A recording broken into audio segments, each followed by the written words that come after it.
Hola, mi nombre es Luciano, soy de Red Animalista de Argentina y pienso que es muy importante terminar con la agricultura animal para acabar con el sufrimiento de millones de animales no humanos. Y también es importante para reducir las consecuencias del cambio climático que afectará a millones de personas en todo el mundo, especialmente aquellas que están en situación de pobreza. Agradecemos enormemente a Thrive Philanthropy por apoyar nuestro trabajo en favor de los demás animales. All right, we are live.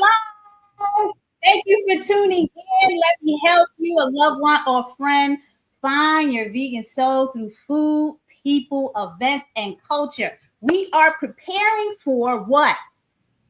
The last couple of months of the years for giving.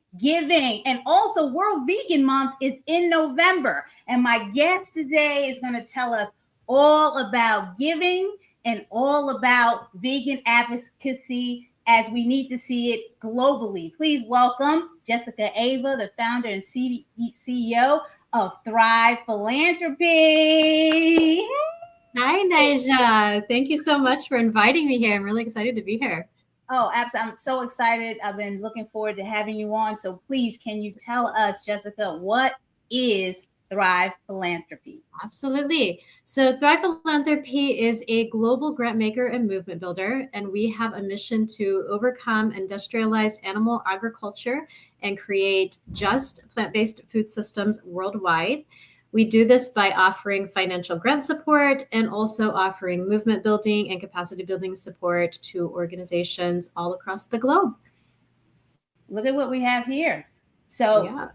Grant making, 219 grants, 77 countries and 6 continents. Why is this so important, Jessika? Why are you doing this? Talk to us about your background. Yeah. Absolutely. So Thrive Philanthropy, the way that I kind of see philanthropy is that it's almost like the invisible force behind a social justice cause. Because as we know, where there's money, campaigns tend to be larger, those tactics tend to be used, those voices tend to be louder. And within the plant-based space, we tend to find that a lot of the funding is directed towards organizations, campaign individuals that just have easier access to the funding. So these tend to be people who are coming from Western countries like the United States, Europe, some European countries, people who speak English is their first language, people who might be more well-connected in the movement. And the funding also tends to go to, just kind of your typical Western campaigns, the vegan challenges and so forth. And also the funding also tends to go to more larger, more established organizations that have been around for several years. But at Thrive, we were looking at this and we were thinking, okay, this is fine. There's a lot of work that's happening across the United States and Europe and so forth. But there's also industrialized animal agriculture is a worldwide issue. It has a global impact. So that means that we as a movement need to also have a global impact. We need to have work. We need to have campaign work, intervention work that's happening worldwide as well. So at Thrive, what we do is we actively work to dismantle the funding accessibility barriers for individuals and organizations all across the globe, not just in these more Western, global North countries. So we actively work to dismantle the funding accessibility barriers so more organizations across the globe can have access to the funding. And then we also work to ensure that the types of campaigns that we fund are culturally appropriate, that they are more diverse, that they are the types of work that will happen in regions all across the world, even if it might look different than what would happen across the United States or European countries. And then, yeah, culturally relevant. Give me an example of that. What does that mean? Yeah, I think the first video you showed is a perfect example. So the first video you showed, this is one of the organizations that we fund across Kenya. And this is actually a media interview that they're doing. The dance that they were doing, this is actually a media interview for a campaign called the Thrive Africa Vegan Restaurant Week campaign. And so this shows that within Kenya, the type of work that's going to be done is going to be completely different than the type of work that might be done in the United States, for example. Because in the United States, if you were doing a media interview, you probably wouldn't have a group of 5 women up in the front just doing a dance, laying vegetables on the ground and so forth. It would look completely different. So I think this gives a perfect example. Different cultures, different countries, there's going to be different tactics that work there. And we as funders need to ensure that we aren't unintentionally putting influence on the types of tactics that can be done by only funding certain types of tactics that might work in the West, but may not work elsewhere. So I have some information from your impact report on Africa. We looked at it, briefly. Grants to 90 countries across 6 continents. But you also founded the Thrive Africa initiative. Talk to me about what success stories are going on there, because people would just think like no vegan movement is happening in Africa, but I've witnessed it. There is. Exactly.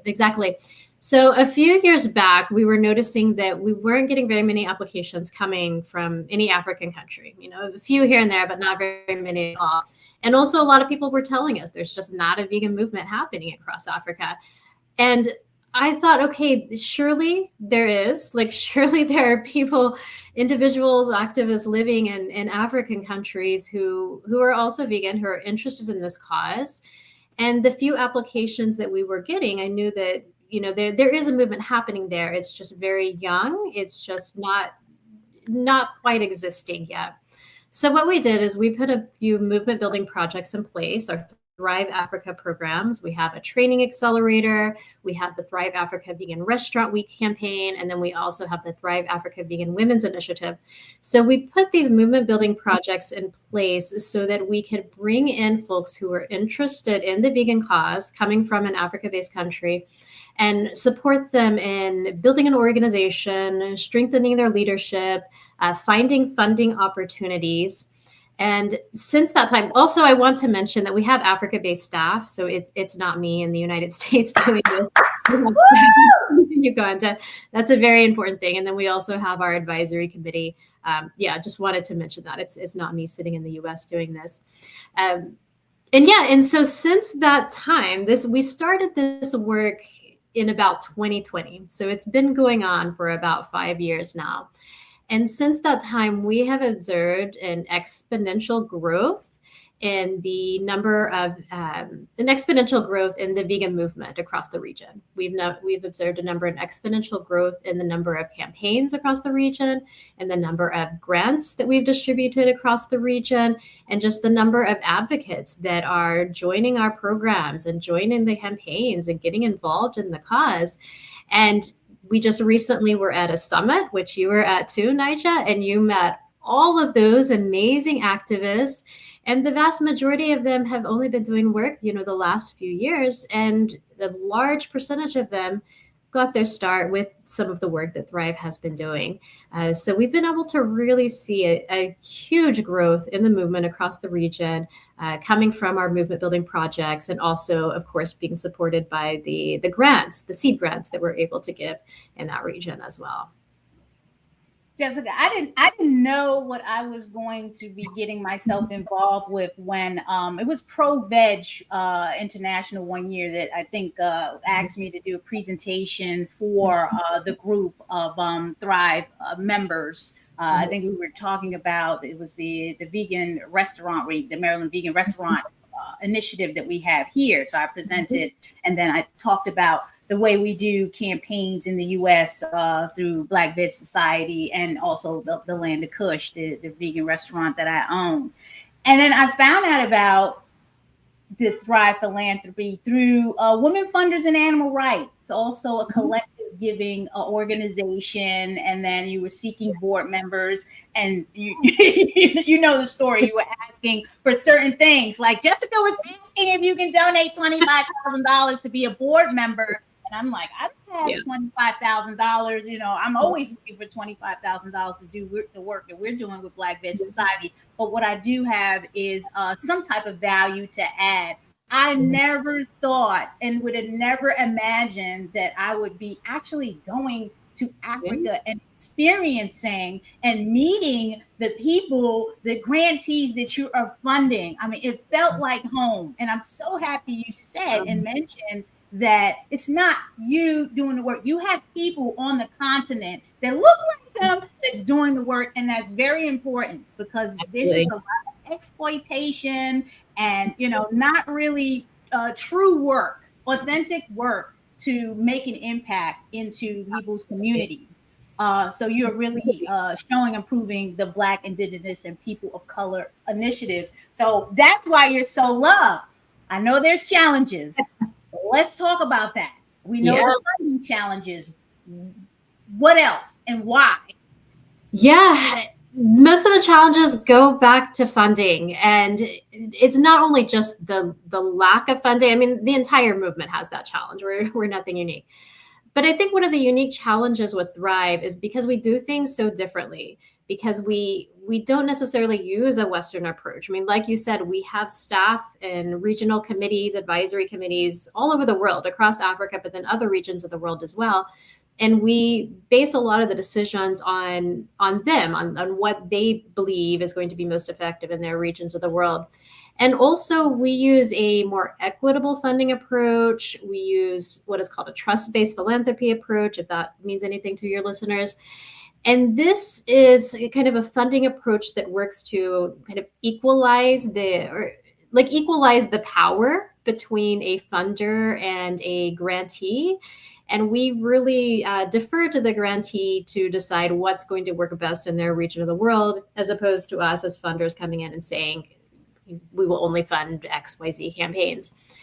And this approach is a bit different than what can be seen in other types of foundations and funding spaces. So this also makes it a bit more challenging for us to be able to get access to the more larger grants, the more larger funding space, so that we can go in and distribute the funding to organizations across the world. So that's one of the main challenges, is that we have so many grant applications, so many members joining our Thrive Africa campaign or Thrive Africa movement building projects, and there's just not enough funding to distribute to everyone who needs it. We're able to fund maybe about 30% of the grant applications that come in. So that, again, is one of the biggest challenges, is getting the funding and then also being able to redistribute the funding out, because, again, there's just not enough of it, unfortunately. I see you, VR, watching from Kenya. Thank you for tuning in. I had the pleasure of spending a week at the first ever, shout out to the Animal Rights and Vegan Advocacy Summit. They had the first one on the continent in Kenya, and it was amazing. And I understand they're going to Ghana, so I'm going to go to Ghana too. You going to Ghana? We'll be there. We will both be there. Absolutely. Awesome. I see you there, Constantine. Pleasure to follow you and listen through. Yes, absolutely. Thank you for tuning in. Jessika, I'm going to be real. Why is this a problem? This funding problem? We see the impact. Folks, I put up the website. People that want to make an impact, and you don't have to be a big donor. Jessika has rolled out a Thrive Community Grant Maker program that you can donate as little as $5 a month. I'm in the program trying to work my way to $25, maybe $100 a month. You can donate, and talk to us about that program. Yeah, absolutely. I'm really excited about this. So at Thrive, I've been explaining how we make funding decisions differently. Like we do philanthropy different, but we also work differently with donors as well. And we see that there is equal value, whether you're an average everyday donor or whether you are a major donor who can give, hundreds of thousands of dollars. And we also wanted to make philanthropy. We wanted to share the power of grant making. We wanted to make philanthropy where it's not only the foundations, it's not only Thrive who's making the decisions on where the grants go, but it's also people who are actually on the ground, doing the work, and also just your average everyday donor. How can they also be involved in the grant decision making? So what we did is we launched the Thrive Community Grantmaker Program. And what this is that anyone, like you said, it starts at $5 a month. You can donate any amount that you want, $5 or more. And as long as you are a monthly donor, we invite you to take part in making decisions and voting on who receives the Thrive Community Grant each quarter. So that means that the average person who donates just a few dollars a month, it now has the opportunity to also work in grant making and make grant decisions, decide where the funding will be allocated, anywhere. And we are able to bring in 3 potential grantees each quarter. Nice. Yeah, so we're able to bring in 3 each quarter, and then each quarter, those who are involved in the Thrive Community Grantmaker are able to vote. And then also a fun thing about the Thrive Community Grantmaker is that it's not only open to our monthly donors, but it's also open to all of our grantees as well. So that means that anyone who is their voice as well, and they're also taking part in the decision making and able to vote on where the Thrive Community Grant goes each quarter. So if anyone wants to get involved in grant making and grant decision making and helping to distribute funding all across the world, join our Thrive Community Grant Making Program, and we'd love to have you. We'd love to hear your voice. Absolutely. And I have the Thrive, I have the impact site on here. You can go to thrivephilanthropy.org, find out about the impact, and you will also find out about how to become a community grant maker, which this year we voted on. It was Vegan Journey. So the radio show. It was a radio show that's based in Nigeria. So I was so happy to hear that, because speaking the radio, you never know who's listening, and you never know who you're impacting or making an impact on when you're on the radio. So I was just so happy that Vegan Journey was a winner. And was this the first one? This was the first one, right? This was the third one. So we started earlier this year. Yeah. So Vegan Journey won this quarter. They won, actually, it's just been about a week ago that they won, that we announced that. And they are they're doing some of the first vegan work across Nigeria. And they are doing the very first vegan radio show within Nigeria, reaching hundreds of thousands of people through this. It's a public radio station. So it's not just an individual podcast. It's on like a publicly broadcasted radio station. And then in addition to that, she's also working with schools, doing educational campaigns across schools and so forth. But then last quarter, we had an organization called Sneha's Care in Nepal. And they do various types of festivals and advocacy campaigns. They work with rural women. And in addition to that, they also have a sanctuary as well. And then the first quarter, we had an organization called Gulay Na in Philippines. And they advocate for indigenous seeds and indigenous foods. So they work to fight against Western globalization of food, fast foods, and so forth, and advocate for the more indigenous traditional diets. I love it, folks. I gotta put you, if you haven't gone to the website, you have to go to the website. I'm on the website trying to navigate onto different pages, and it's just taking long to load on my end. What can we do for you? What is the call to action? We know funding, but how do you want this to happen? How do we reach out to you and make this happen? What if this was a call to the biggest donor or the smallest donors? What would you have to say to them? Yeah, if you want to donate and support the global vegan movement, please make a donation. Just go to our website. Donation, any amount, is highly valuable. join the Thrive Community Grantmaker Program. It's just right under the donate button. The value of that is that you're making a donation, but also your voice and your expertise and your background, your lived experience is being heard and contributed to the grant decision making.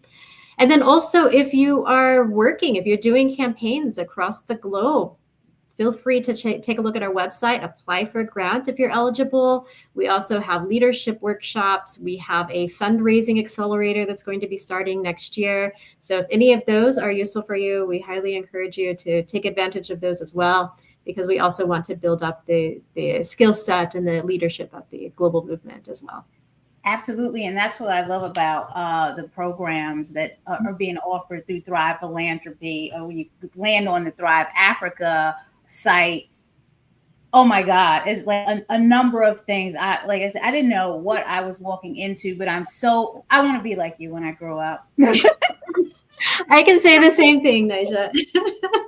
Constantine, I see you there. You're following and listening through. And Constantine is actually listening in all the way from Uganda, Africa. And I had the pleasure of meeting Constantine at the summit. And they are doing incredible, amazing, impactful work. So please, you have to go onto the Thrive Philanthropy site.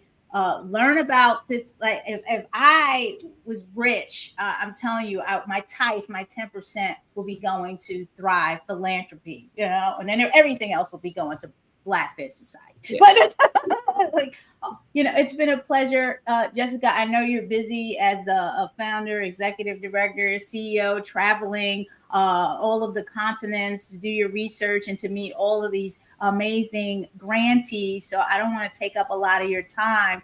If there was one thing that you just wanted to say about people starting up a nonprofit or organization, because I'm still learning after 10 or some odd years, what would it be about starting up a philanthropic organization and making an impact? Oh, that is the $1 million question. I don't know if I have a good answer. I think my answer would be, it depends. It depends on where you're located. It depends on your mission. But I guess like one word of advice that I will give is that stay focused on your mission. Do what you strongly feel is the most important. As a woman, I forgot to add, as a woman. As a woman, I think this will go both ways. This will go as a woman as well. Like, stay focused on what you believe is the most impactful, and don't let yourself get sidetracked by all the noise. You'll find that there's grant opportunities that might be available, but only for a specific type of campaign, and that campaign might just not be that effective in your region. So rather than, wasting your time on doing that ineffective campaign just to get the money, focus on what will be effective, and focus on finding grant opportunities and funding opportunities that will fund the type of work that you're doing. And then as a woman, I think, it as you know, Naijha, I think it takes just all that more strength, because we have all these other issues that we're having to deal with, and we're balancing all the other aspects of life and so forth. So take a lot of time for yourself, just take good care of yourself, and mentally and physically, have lots of good friends, have a good community around you, and don't burn out.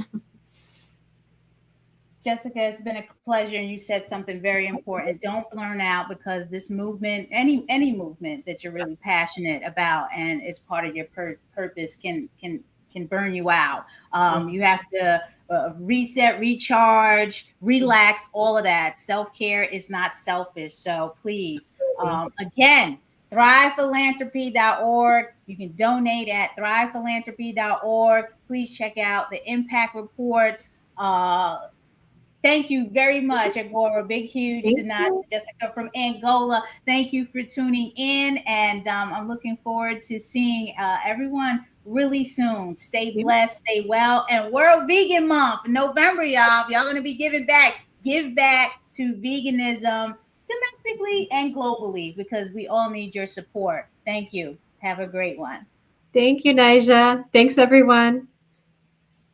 Meeting you where you are. The meaning behind the slogan is that we meet the community where they are, on their journey towards holistic health, a plant-based lifestyle, and veganism, whether it's physically, mentally, emotionally, or spiritually. We do this through people, food, events, and culture. Our 6 pillars are birth, eating, education, empowerment, enlightenment, and events. We are Black Veg Society.